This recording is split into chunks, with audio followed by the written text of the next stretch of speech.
Hi Aquarius, January 2025, unang buwan ng taon, ito na po. Ang inyong reading, kuha lang tayo ng ilang mensaheng gabay para sa inyo. Happy New Year! Anong kailangan yung marinig? Aquarius, January 2025, message. Aquarius, guidance para sa mga taong ito. Mensaheng gabay po para sa kanila. Unang buwan ng taon, may umaangat na. Kahit pa tayo dyan.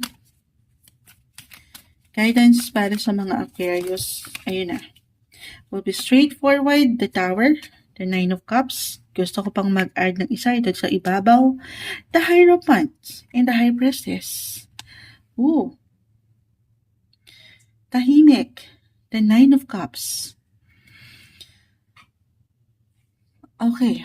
So ito yung maaaring ilang may hugot ito. Para sa ilan, parang hindi rin divine, pagkabanal, divine timing, or divine inspiration.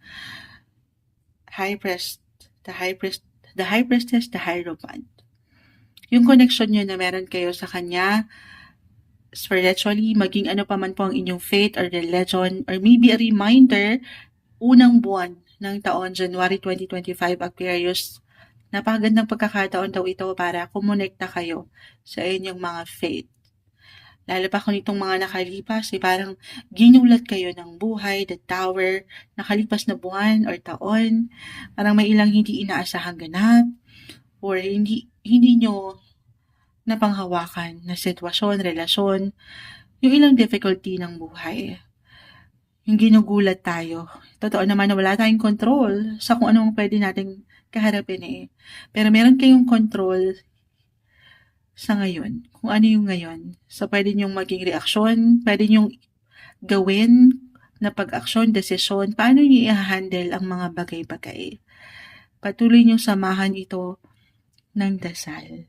Yes po, alam naman natin how powerful ang prayer. Sobrang mag-a-apply ito guys, astrologically.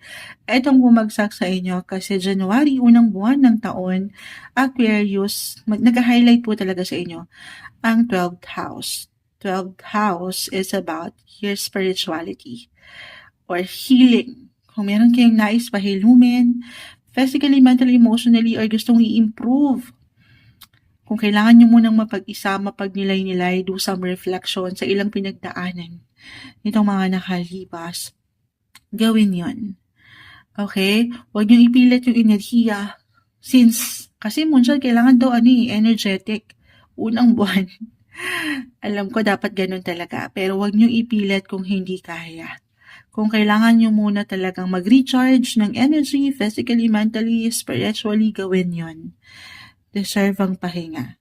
Okay? Kasi parang meron din ako nakikita ilang demanding or demands sa trabaho, sa relasyon. Parang hindi pa kontento, may kulang, or ito yung nararamdaman nyo, parang hindi pa sapat, or walang pagkasapat.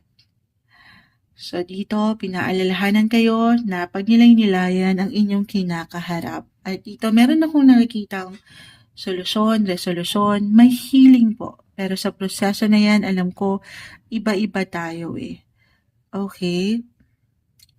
Iba-iba tayo ng hugot or kung paano natin i-handle ang situation. Pray lang.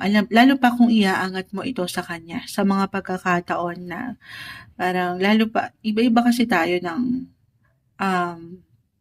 pinagdadaanan. Kaya naman kalalim, lagi mo lang tatandaan, Aquarius, na hindi ka dito nag-iisa.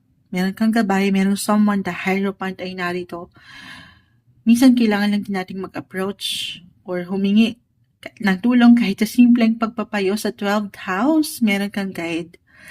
Or mararamdaman mo, hindi mo pa man yan ma-realize na parang isinasalba ka or naisasalba ka ng iyong mga gabay sa ilang hindi mo inaasahan. You are being guided and protected. Buksan mo lang ang iyong puso or higit mo lang palawakin, palaliman yung connection na meron ka sa Kanya. Sa ating nag-iisang Creator, si Lord, maging ano pa man po ang inyong faith, dasal lang. Ay tayo, alam ko may hugot, unang buwan ng taon, ano pang kailangan marinig ng isang Aquarius?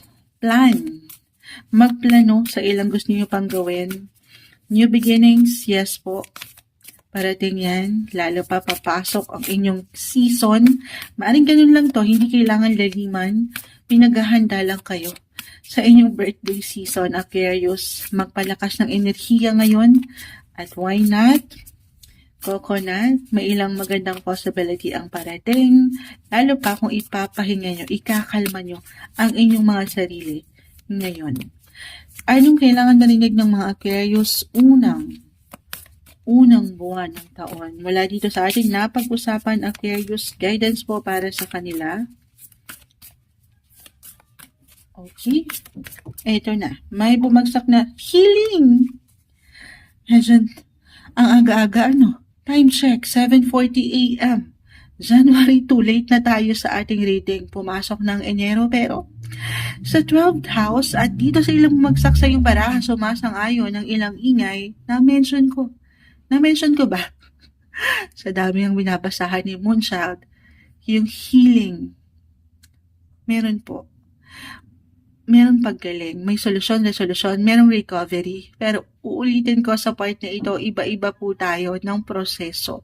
Trust the process. Unti-unti, gaano man kabagal or katagal, tulungan lang ang sarili. Okay? Lalo pa, if this is about physical or mental, emotional, hindi isang medical advisor ang Moonchild. Tulungan ang sarili. Parang message din to kay Moonchild. About health. Health-wise, magpagaling. Alisin yung ilang pagkasobra or pagkakulang. Sabi ko nga dito, parang walang pagkasapat. Healing, guys. Dadaan kayo sa recovery. Pero ito po isang bagay na unti-unti, general reading tayo.